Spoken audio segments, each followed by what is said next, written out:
that the range of TA is x-axis,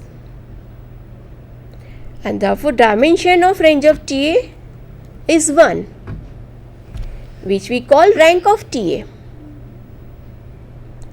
which is same as rank of A, because we see here that A is the matrix which has only one linearly independent row, and so rank of A is also 1. So rank of TA is same as rank of A. Now for the same transformation, let us find what is kernel of TA. So we know that kernel of TA is all the vectors xy such that the transformation of this xy and linear transformation of these vectors gives you 0 vector.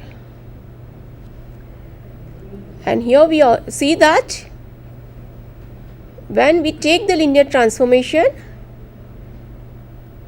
of the point xy whose images are 0, we have the line y is equal to x, and so its dimension is 1, and therefore we can say that the dimension of kernel of TA, which is nothing but the nullity of TA, is also 1. And nullity of A is again, it is same as nullity of TA and nullity of A. This we can verify easily by rank nullity theorem, because already we have seen then rank of A is 1 and the matrix A has 2 columns, and so nullity of A is number of column which is 2 minus rank of A which is 1, that gives you nullity of A is 1. So now we'll define, or we can say we state the rank nullity theorem or dimension theorem for the linear transformation. So for a linear transformation TA from Rn to Rm, where TA is multiplication by A, rank of TA plus rank of nullity of TA is n, where n is the dimension of the domain space. And this theorem can be extended for any linear transformation T from V to W, where V is an n-dimensional vector space. We can verify this theorem from the example just we have discussed. In that example, we have already proved that the rank of TA is 1 and the nullity of TA is also 1. And so we have the rank of TA plus nullity of TA is 1 plus 1, that gives you 2, which is nothing but the dimension of domain space R2. So this verified the rank nullity theorem for the linear transformation. So these are the few basics for rank nullity theorem. And now we'll start applications of rank nullity theorem. My co-speaker Professor Hathal Soneji will discuss some applications of rank nullity theorem. So now I hand over my presentation. Okay, good afternoon to everyone. So let us discuss some of the applications of rank nullity theorem. So let us go for this presentation again.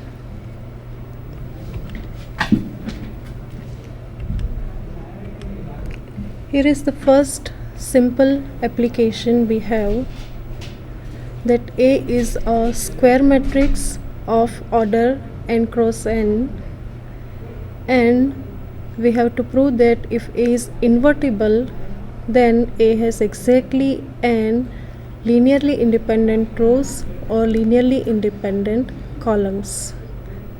So this result may be quite obvious or straightforward, but let us try to see that if we are supposed to prove it, how rank nullity theorem can play an important role. So we have A is a square matrix, invertible.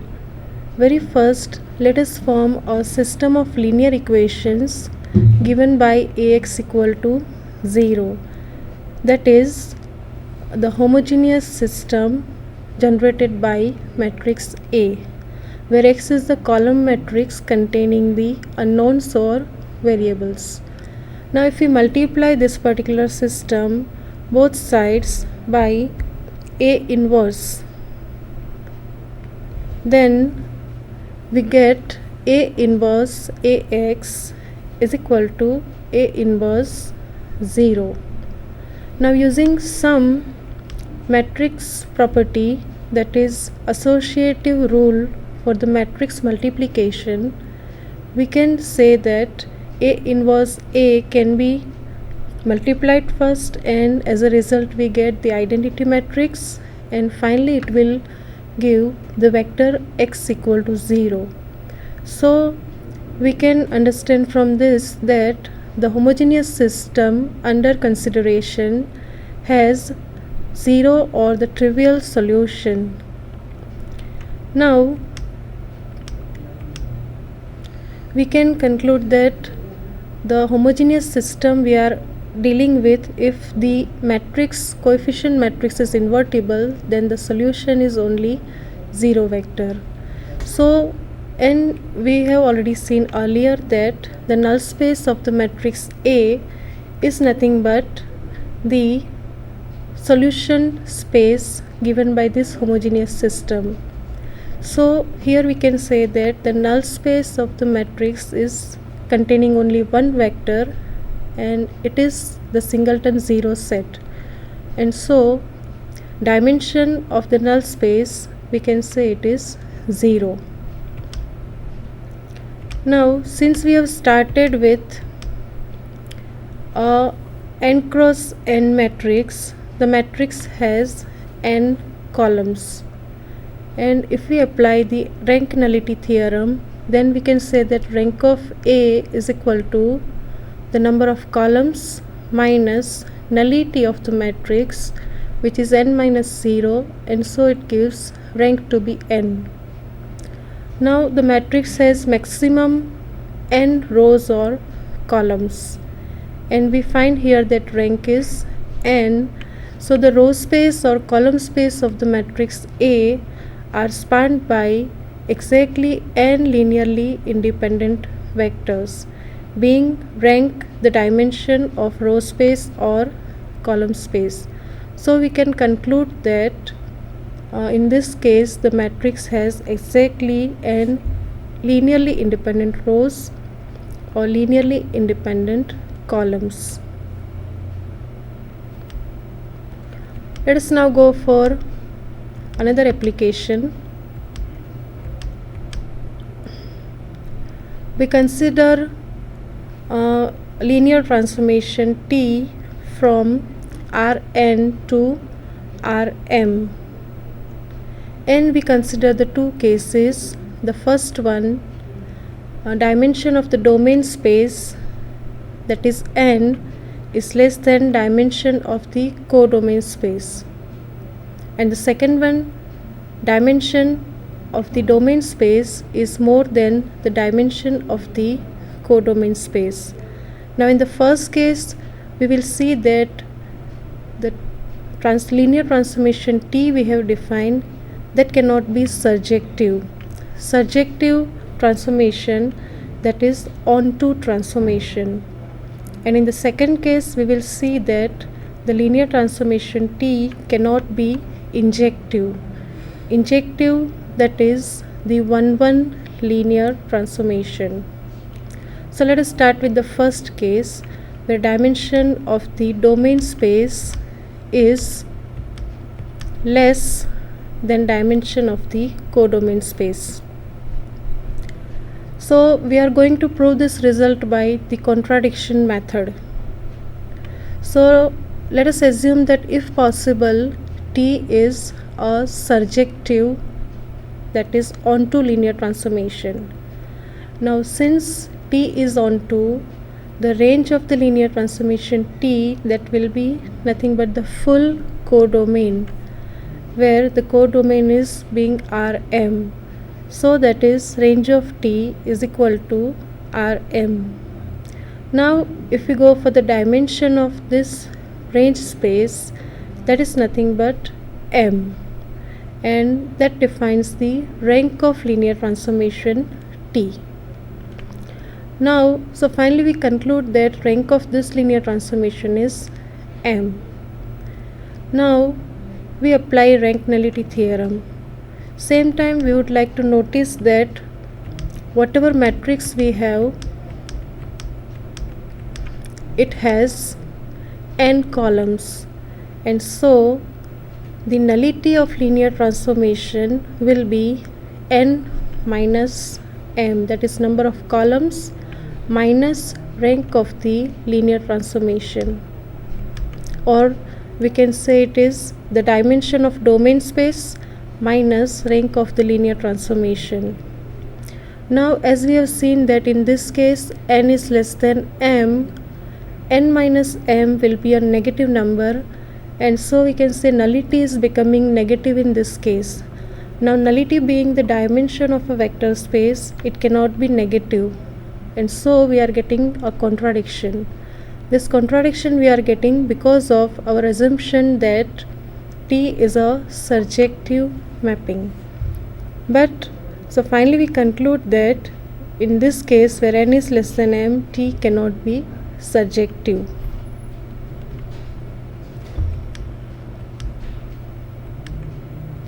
Second part of this, we assume that n is greater than m, that is dimension of domain space is more than the dimension of codomain space.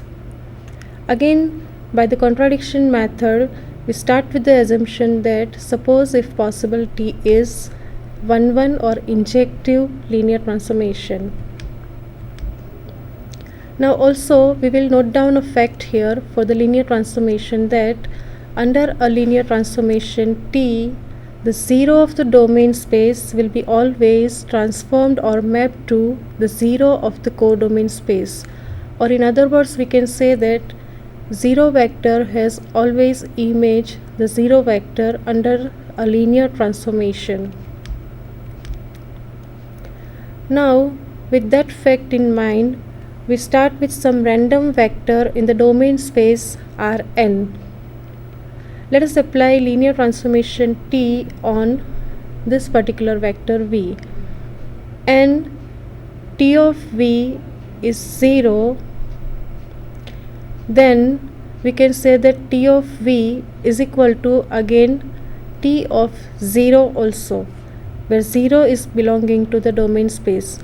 Now finally from the first and last portion of this equality, we conclude that the vector V have to be 0 vector only, because our assumption is that the transformation we are taking is a injective transformation, and the two vector here have got the same image, so definitely those two vector have to be same in order to make the transformation 1-1. So we can say that V vector is 0. Now we started with a random vector V in the domain space, and we could show that the image of that random vector is 0, and so we can say that all the vectors in domain space have got image 0 only.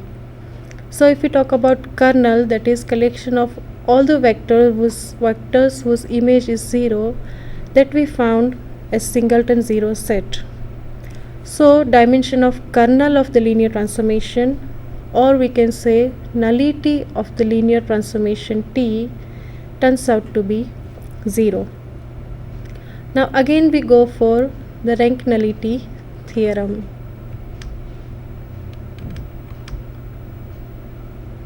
Then rank of T, that is again dimension of the domain space minus nullity, which we already found 0, so that we found as n, and that is nothing but the dimension of range of the linear transformation T. Now we know that range of the linear transformation is a subspace of codomain space, which is here Rm. So here we can say that range is subspace of Rm, and maximum possible dimension of any subspace of Rm can be M. While here we are getting a contradiction because we have a subspace of Rm which has dimension n and still n being greater than m, and so we can say that it is not possible. Now again, this contradiction we are getting because of our assumption, and so we conclude that our assumption is false, and in this case the transformation cannot be injective. Next application, we consider a homogeneous system with more unknowns than equations. The number of unknowns or variables are taken to be n, the number of equations are m, and so if we form a system of linear equations from this, the coefficient matrix will be of order m cross n. And we will show that in this case where n is greater than m, the system has always a non-trivial solution. So again we take that coefficient matrix as described, it will be m cross n order, and we make a we consider the corresponding homogeneous system Ax equal to 0. Now with our assumption that m is less than n, we can say that rank of A will be less than equal to m. That is, the maximum rank is possible is m here. Now again, by rank nullity theorem,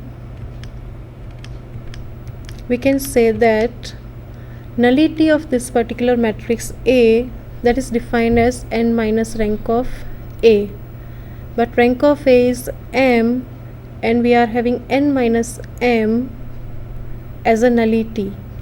But now n minus m is a positive number because n is greater than m as per our assumption. So we can say that nullity of A is positive, and therefore what